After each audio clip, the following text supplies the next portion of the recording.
नमस्कार दोस्तों, omni Sen channel में आपका स्वागत है। और आज आप इस वीडियो में जी हाँ, साइंस एमसीक्यू जो कि बहुत ही महत्वपूर्ण हो जाते हैं अगर आपकी परीक्षा जो है आने वाली है या आप परीक्षाओं की तैयारी में लगे हुए हैं। चाहे आप देखिए महिला हो, पुरुष हो, कोई भी दिक्कत नहीं है। अगर आप बिगिनर हैं, तो भी कोई दिक्कत नहीं है क्योंकि दोस्तों ये ऐसे ही प्रश्न हैं जो कि 100% साइंस से पूछे ही जाते हैं।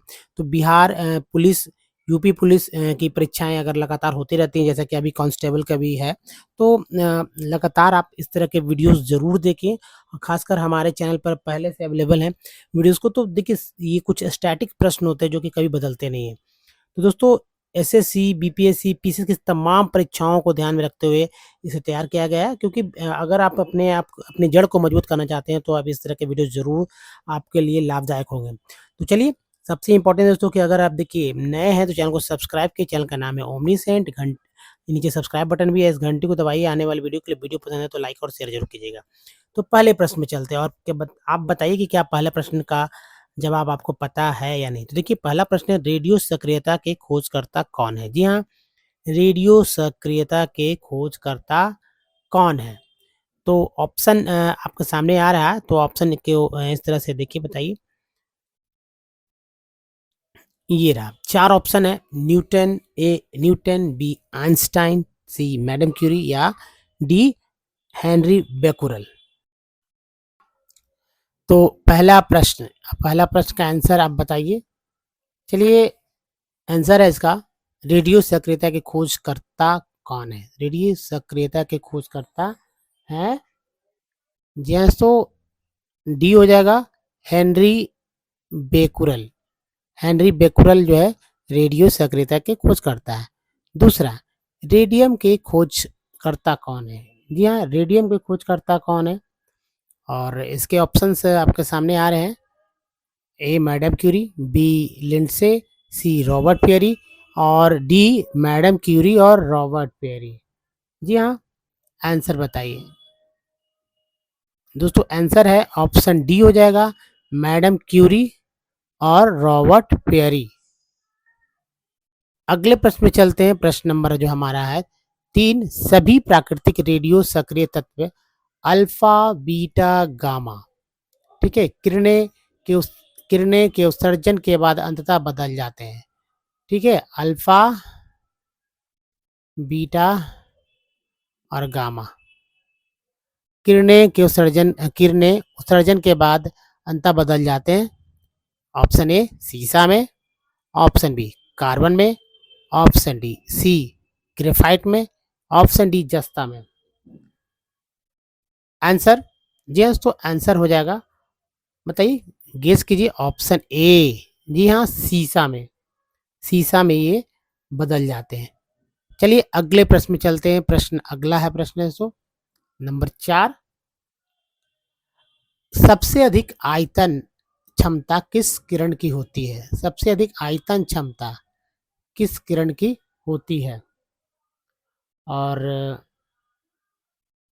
ऑप्शंस ये रहे, अल्फा किरण की, बीटा किरण की, गामा किरण की या एक्सरे की।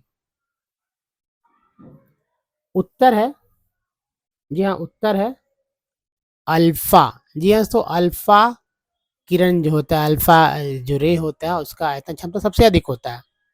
अगला प्रश्न, सबसे अधिक वेधन क्षमता किस किरण की होती है? सबसे अधिक वेधन क्षमता किस किरण की होती है? तो ऑप्शन से ये रहे, अल्फा, बीटा, गामा या इनमें से कोई नहीं। सबसे अधिक वेधन क्षमता, जी हाँ, उत्तर है तो आप बता सकते हैं, कमेंट कर सकते हैं कि मुझे ये पता है।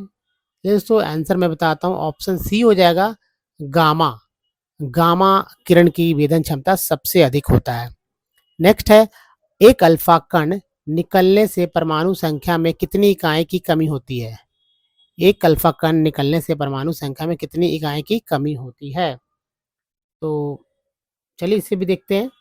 और ये रहा, 2 इकाई की, ए, ऑप्शन बी 4 इकाई की, सी, ऑप्शन सी 6 इकाई की, ऑप्शन डी 8 इकाई की। और इसका आंसर है, जी हाँ, 2 इकाई। 2 इकाई की कमी होती है। ठीक है, 2 इकाई की। नेक्स्ट है रेडियो सक्रियता की माप की जाती है। जी हाँ, रेडियो सक्रियता की माप की जाती है। किससे? ऑप्शन देखिए, डॉप्सन इकाई से, एक्टियोमीटर से, हेनरी इकाई से या जीएस काउंटर से। जीएस काउंटर से, ठीक है। आंसर है कि मतलब क्वेश्चन है रेडियो सक्रियता की माप की जाती है। जी हाँ दोस्तों, रेडियो सक्रियता की माप जीएस काउंटर से की जाती है, यानी कि ऑप्शन डी। अगला प्रश्न नंबर 8, जीवाश्म जो होते हैं पेड़ पौधों की आयु ज्ञात की जाती है। जीवाश्म पेड़ पौधे जो होते हैं उसकी आयु ज्ञात की जाती है। ऑप्शंस देखिए, कार्बन पद्धति द्वारा जीवाश्म पेड़ पौधों की, सोडियम पद्धति द्वारा, रिक्टर स्केल द्वारा या बलय पद्धति द्वारा।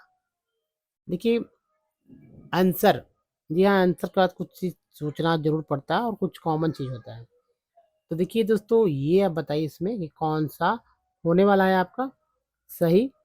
जी हाँ दोस्तों, जीवाश्म पेड़ पौधों की आयु ज्ञात की जाती है, सबसे कॉमन आंसर है कार्बन 14 पद्धति। जी हाँ, कार्बन 14 पद्धति द्वारा। अगला प्रश्न है, पृथ्वी की आयु किस विधि से ज्ञात की जाती है? पृथ्वी की आयु किस विधि से ज्ञात की जाती है? और हमारा ऑप्शन है कार्बन 14 पद्धति द्वारा, जैसा कि आपने जीवाश्म पेड़ पौधों में देखा, यूरेनियम लेड विधि द्वारा, सोडियम 12 पद्धति द्वारा या इनमें से कोई नहीं। उत्तर है, जी हाँ, उत्तर है। और इसे आप अच्छे से बताइए कि क्या आपको पता है ये इसका आंसर पहले से। दोस्तों जो है, सोचिए, पृथ्वी की आयु किस विधि द्वारा ज्ञात की जाती है? तो दोस्तों पृथ्वी की आयु जो है यूरेनियम लेड विधि द्वारा ज्ञात की जाती है कि पृथ्वी कितना वर्ष पुराना है और कितना इसकी आयु बची हुई है। ठीक है, एक समय पृथ्वी भी समाप्त हो जाएगी, है ना। नेक्स्ट जो है नंबर 10, आकाश में कुल कितने तारामंडल है? आकाश में कुल कितने तारामंडल है? ऑप्शन ये रहे 108, 79 यानी 79, 89 या 126। गेस कीजिए। तो दोस्तों आकाश में कुल जो है, अगर ऑप्शन सी आता है, अगर ये रहता है ऑप्शन 89, तो अब मारेंगे ऐसे एक्चुअल में अंतर्राष्ट्रीय खगोलीय संघ यानी कि IAU द्वारा मान्यता प्राप्त है जो है तारे की संख्या जो है 88। ठीक है, तो ये लेटेस्ट है, हो सकता है कि यहाँ कहीं कहीं लेटेस्ट है, अगर नहीं तो 89 रहेगा ही। नेक्स्ट है, भारी जल का अनुभार होता है। ऑप्शन देखिए, 20, 42, ऑप्शन सी 18 या ऑप्शन डी 12। तो दोस्तों भारी जल का अनुभार होता है कितना? 20, ऑप्शन ए। जी हाँ, ऑप्शन ए। क्या आपको पता था कि ऑप्शन ए ही है? तो अच्छी बात है। नेक्स्ट है तो भारी जल का अणुसूत्र होता है। ऑप्शंस देखिए, D2H2O, D2O, D2O3, D2H1O2, D2H1O2। Answer है, आंसर हो गया ऑप्शन बी D2O। जी हाँ, D2O भारी जल का अणुसूत्र है। अगले प्रश्न में चलते हैं। अगला प्रश्न है, परमाणु रिएक्टर में जब भारी जल का प्रयोग किया जाता है, परमाणु रिएक्टर में जब भारी जल का प्रयोग किया जाता है तो उस रिएक्टर को क्या कहते हैं? ठीक है, तो दोस्तों थोड़ा सा दिमाग लगाइए। ऑप्शंस आपके सामने आ रहे हैं, तो ऑप्शन दिए रहे हैं, atomic pile reactor, swimming pool reactor, दोनों या इनमें से कोई नहीं। सोचिए कौन सा होगा। दोस्तों जो है आंसर है, आंसर होगा, बताइए क्या होगा आंसर? जी हाँ, swimming pool reactor. Swimming pool reactor जो है इसका आंसर होगा। अगले प्रश्न में चलते हैं। अगला प्रश्न जो है तो नाभिकीय विखंडन में ऊर्जा किस रूप में निकलती है? नाभिकीय विखंडन में ऊर्जा किस रूप में निकलती है? ऑप्शंस है प्रकाश, ऑप्शन बी ऊष्मा, ऑप्शन सी रासायनिक, ऑप्शन सी क्षेत्रीय ऊर्जा। रासायनिक ऊर्जा, प्रकाश ऊर्जा, ऊष्मा ऊर्जा, तो देखिए कौन सा होगा? तो जाहिर सी बात है उत्तर है ऑप्शन बी ऊष्मा। नाभिकीय विखंडन में ऊर्जा ऊष्मा के रूप में निकलती है। नेक्स्ट है भारी जल के खोजकर्ता कौन है? भारी जल के खोजकर्ता कौन है? सोचिए इस बात को और ऑप्शंस के अनुसार गेस भी कर सकते हैं। यूरे, ऑप्शन ए यूरे और लॉर्ड्स वन, ऑप्शन बी प्रोफेसर फवी, option C Klaproth, option D Fermi. जी हाँ, अच्छे से बताइए, सोचिए कि भारी जल के खोजकर्ता कौन है? भारी जल, यहाँ भारी जल के बारे में मैंने 2 क्वेश्चंस पहले भी बताए हैं और यहाँ बताना है कि भारी जल के खोजकर्ता कौन है? जी हाँ, सोचिए दोस्तों, आंसर हो जाता है Urey, option A Urey and लार्स वन। भारी जल के खोज करता है, यूरे एंड लार्स वन भारी जल के खोज करता है। नेक्स्ट है सबसे पहले नाभिकीय विखंडन किस वैज्ञानिक द्वारा दिखाया गया? सबसे पहले नाभिकीय विखंडन किस वैज्ञानिक द्वारा दिखाया गया? जी हाँ, ऑप्शन ए है वॉन द्वारा, ठीक है, ऑप्शन बी है स्ट्रांसमैन द्वारा, ऑप्शन सी है मैडम क्यूरी द्वारा और ऑप्शन डी है स्ट्रांसमैन और वॉन द्वारा। ये तो बताइए, अच्छे से सोचिए कि सबसे पहले नाभिकीय विखंडन किस वैज्ञानिक द्वारा दिखाया गया, नहीं प्रदर्शित किया गया कि भाई ऐसा भी हो सकता है, किस वैज्ञानिक द्वारा? जी हाँ, आंसर हो जाता है, सोचिए, आंसर हो जाएगा दोस्तों स्ट्रांसमैन और वॉन के द्वारा सबसे पहले नाभिकीय विखंडन दिखाया गया। नेक्स्ट है जब नाभिकीय, जी हाँ, जब नाभिकीय प्रतिक्रिया जिसमें कोई एक भारी नाभिक, जब नाभिकीय प्रतिक्रिया जिसमें कोई एक भारी नाभिक 2 भागों में टूटता है उसे क्या कहते हैं? चलिए, उसे ए, ऑप्शन ए नाभिकीय विखंडन, ऑप्शन बी नाभिकीय संलयन, ऑप्शन सी दोनों या कोई नहीं। ठीक है, तो दोस्तों सोचिए इस बात को। जी हाँ, आंसर क्या है? जी हाँ, आंसर क्या है? तो दोस्तों आंसर जो है हमारा ऑप्शन ए हो जाता है नाभिकीय विखंडन। जी हाँ, जब नाभिकीय प्रतिक्रिया जिसमें कोई एक भारी नाभिक 2 भागों में टूटता है तो उसे नाभिकीय विखंडन कहते हैं। अगला, नाभिकीय रिएक्टर के खोजकर्ता कौन थे? नाभिकीय रिएक्टर के खोजकर्ता कौन थे? सोचिए, नाभिकीय ऑप्शंस मैं आपके सामने रख देता हूँ और अच्छे से यूरे एंड वॉर्सवॉन, option B professor Fermi, option C Ronald Reagan, option C Albert Einstein. सोचिए, नाभिकीय रिएक्टर के खोजकर्ता कौन थे? जी हाँ, तो नाभिकीय रिएक्टर के खोजकर्ता थे प्रोफेसर फर्मी नाभिकीय रिएक्टर के खोजकर्ता थे। तो ये है दोस्तों प्रश्न और इसके बाद नंबर 19, परमाणु बम किस सिद्धांत पर कार्य करते हैं? परमाणु बम है ना, एटॉमिक एनर्जी, इसकी चर्चा होती रहती है आए दिन। एक देश दूसरे देश पे हम हमेशा धमकी भी देते हैं।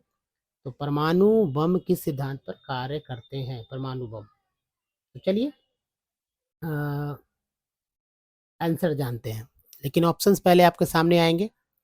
ऑप्शन है नाभिकीय संलयन, नाभिकीय अभिक्रिया, नाभिकीय विखंडन और इनमें से कोई नहीं। यस, तो आंसर है परमाणु बम जो है नाभिक, ऑप्शन सी नाभिकीय विखंडन सिद्धांत पर कार्य करता है। नेक्स्ट है 20, नाभिकीय रिएक्टर में मंदक के रूप में प्रयोग किया जाता है किसका? भारी जल का, कैडमियम की छड़ का, ग्रेफाइट का या भारी जल और ग्रेफाइट दोनों का? जी हाँ, सोचिए इस बात को कि नाभिकीय रिएक्टर में मंदक के रूप में प्रयोग किया जाता है किसका? जी हाँ दोस्तों, ये हो जाता है भारी जल और ग्रेफाइट का, दोनों का नाभिकीय रिएक्टर में मंदक के रूप में प्रयोग किया जाता है। नेक्स्ट जो है हाइड्रोजन बम किस सिद्धांत पर कार्य करता है? हाइड्रोजन बम, तो जाहिर सी बात है परमाणु बम भी आपने देखा, अब हाइड्रोजन बम की बारी आ गई। तो दोस्तों आंसर जो है के लिए ऑप्शंस की ज़रूरत होता है। संलयन, नाभ है ना, नाभिकीय संलयन पर, नाभिकीय विखंडन पर, दोनों, या इनमें से कोई नहीं। जी हाँ, सोचिए इस बात का। तो दोस्तों आंसर जो है, हमारे पास जो आंसर है वो आप बताइए है। आंसर तो मेरे पास है ही, आप बताइए किस सिद्धांत पर कार्य करता है। जी हाँ दोस्तों, आंसर ए हो जाएगा, नाभिकीय संलयन पर। हाइड्रोजन बम नाभिकीय संलयन सिद्धांत पर कार्य करता है। नेक्स्ट है, सूर्य एवं तारों में विपुल ऊर्जा के स्रोत का कारण क्या है? सूर्य एवं तारों में विपुल ऊर्जा के स्रोत का कारण क्या है? ऑप्शन देखिए, नाभिकीय विक्रिया, नाभिकीय विखंडन, नाभिकीय संलयन, या इनमें से कोई नहीं। सूर्य में, सोचिए फिर से, सूर्य एवं तारों में, जी हाँ दोस्तों, सूर्य एवं तारों में विपुल ऊर्जा का स्रोत का कारण क्या है? सोचिए अच्छे से, दिमाग लगाइए थोड़ा सा, क्योंकि ऑप्शन है आपके सामने। चलिए मैं बताता हूँ। जी हाँ दोस्तों, नाभिकीय संलयन, नाभिकीय संलयन, सूर्य एवं तारों में विपुल ऊर्जा के स्रोत नाभिकीय संलयन है। नेक्स्ट जो है प्रश्न है, सो अल्फा कण की प्रकृति कैसी होती है? ये ऑप्शंस देखिए, ए उदासीन, बी धनात्मक, सी ऋणात्मक, या डी कोई नहीं। अल्फा कण की प्रकृति कैसी होती है? 23। यस, तो अल्फा कण की प्रकृति कैसी होती है, इसको बहुत ही ध्यान से आप इस पर गौर कीजिए कि अल्फा कण की प्रकृति कैसी होती है। आप अच्छे से इसका जवाब जान सकते भी है, मैं बताऊंगा ही, लेकिन आप बताइए। यस, तो अल्फा कण की प्रकृति जो है धनात्मक होती है, धनात्मक। नेक्स्ट देखिए, कौन सी किरणें फोटोग्राफिक प्लेट को प्रभावित करती हैं? कौन सी किरणें फोटोग्राफिक प्लेट को प्रभावित करती हैं? ऑप्शंस पहले देखिए, ए अल्फा किरण, बी बीटा किरण, सी गामा किरण, और डी इनमें से कोई नहीं। कौन सी किरणें फोटोग्राफिक प्लेट को प्रभावित करती है ना? तो दोस्तों बहुत ही ध्यान से, और इससे ही प्रश्न जो है हमेशा पूछे जाते हैं, कौन सी किरणें फोटोग्राफिक प्लेट को प्रभावित करती है। तो दोस्तों यहाँ पर जो है मैं बताऊं कि इनमें से कोई नहीं की बात नहीं है। इनमें से देखिए, इनमें से सभी, जी हाँ, इनमें से सभी जो है फोटोग्राफिक प्लेट को प्रभावित करती है, यानी कि अल्फा किरण भी, बीटा किरण भी, और गामा किरण भी फोटोग्राफिक प्लेट को प्रभावित करती हैं। यानी कि एक तरह से तीनों हो जाएगा, और इनमें से सभी ये हो जाएगा डी।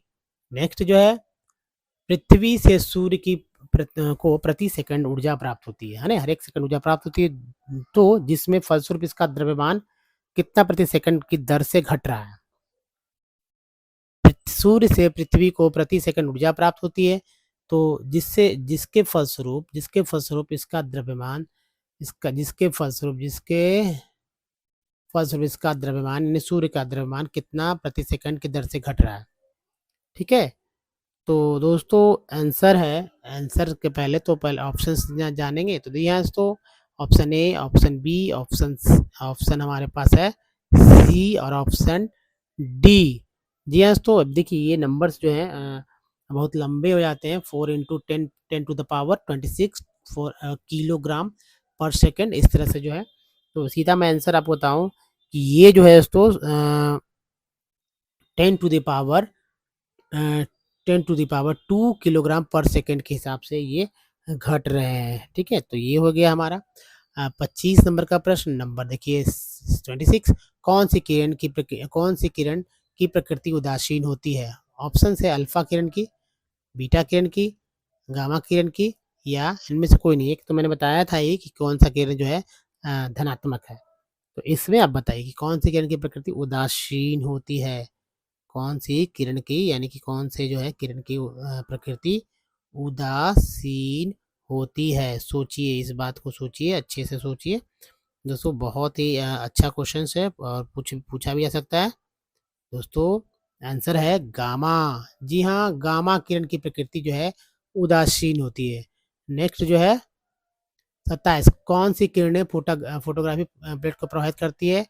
तो क्वेश्चन रिपीट है, तो चलिए इसे भी आप यहाँ पर समझिए कि कौन सी किरणें फोटोग्राफिक प्लेट को प्रभावित करती है। ये क्वेश्चन थोड़ा सा अजीब है, मैं बताता हूँ। दोस्तों यहाँ पर जो है ऑप्शन जो हमारा ये हो जाएगा, सभी हो जाएगा, क्योंकि क्वेश्चंस रिपीट है, ए बी सी। नेक्स्ट देखिए, नाभिकीय रिएक्टर में क्षण नियंत्रक के रूप में किसका प्रयोग किया जाता है। ऑप्शन इस तरह है, भारी जल ए, बी कैडमियम कैडमियम छड़, सी बोरोन छड़, और डी कैडमियम छड़ और बोरोन छड़। आंसर जो है दोस्तों, आंसर हमारा होगा कि नाभिकीय रिएक्टर में नियंत्रक छड़ के रूप में कौन काम करता है। ठीक है, तो आंसर हो जाएगा बी। देखिए भारी ये हो जाता है डी हो जाएगा। ठीक है, कैडमियम छड़ और बोरोन छड़ नाभिकीय रिएक्टर में नियंत्रक छड़ के रूप में प्रयोग किया जाता है ना, नियंत्रक छड़ के रूप में प्रयोग किया जाता है। नेक्स्ट है इक्वल एम सी स्क्वायर में सी का अर्थ क्या है। तो दोस्तों एक है ध्वनि, सी का अर्थ है ध्वनि की चाल, बी प्रकाश की चाल, सी द्रव्यमान, या इनमें से कोई नहीं। तो दोस्तों आंसर जो है, आंसर तो आपको पता होगा, बहुत फेमस है। तो देखिए इसका है, सोचिए सोचिए, प्रकाश का वेग, प्रकाश का जो है, प्रकाश की क्या कह सकते हैं, प्रकाश का वेग। ठीक है, यहाँ वेग करेंगे,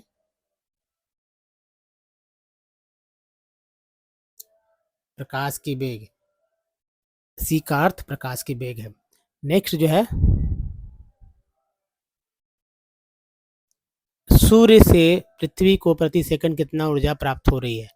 सूर्य से प्रति सेकंड पृथ्वी को कितना ऊर्जा प्राप्त हो रही है। ठीक है, वापस देखिए, 4 ऑप्शंस हैं जूल में, और ये जो है आप इसे अच्छे से कर सकते हैं। दोस्तों आंसर हो जाता है 10 10 इंटू 10 पे पावर 26 जूल। ये जूल की बात हो रही है, वहाँ किलोग्राम प्रति सेकंड था जो आपने देखा था, कमी जो हो रही थी, तो ये प्राप्त हो रही है, जबकि सूर्य में कमी ज़्यादा जो है क्षति हो रहा था। तो दोस्तों ये था। अब आखिरी प्रश्न पे हम लोग चलते हैं। प्रश्न जो है 31, कॉस्मोलॉजी में किसका अध्ययन किया जाता है। ब्रह्मांड का, ऑप्शन ए, ऑप्शन बी पृथ्वी का, ऑप्शन सी सूर्य की तीव्रता का, या ऑप्शन डी कोई नहीं, इनमें से कोई नहीं।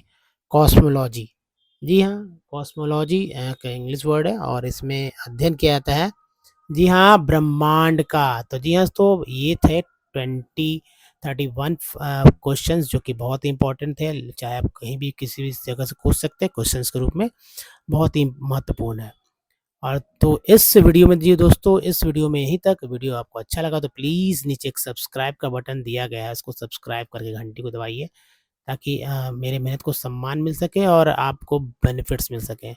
वीडियो अच्छा लगा तो लाइक, और कम से कम एक व्यक्ति को शेयर कीजिए, अपने ग्रुप में शेयर कीजिए, ताकि वो भी लगे और वो को आप एक दूसरे से क्वेश्चंस करिए। जी हाँ, 2 व्यक्ति मिलकर जो है, 2 व्यक्ति मिलके जो है मेहनत करेंगे तो बहुत सफलता मिलने वाली है। तो इस बात को याद रखिए कि आप भी याद करिए, उनसे भी याद करवाइए, और ये पूछने के लिए कितने क्वेश्चंस याद हुए हैं। ठीक है, तो धन्यवाद दोस्तों, थैंक्स वॉचिंग, मिलते हैं।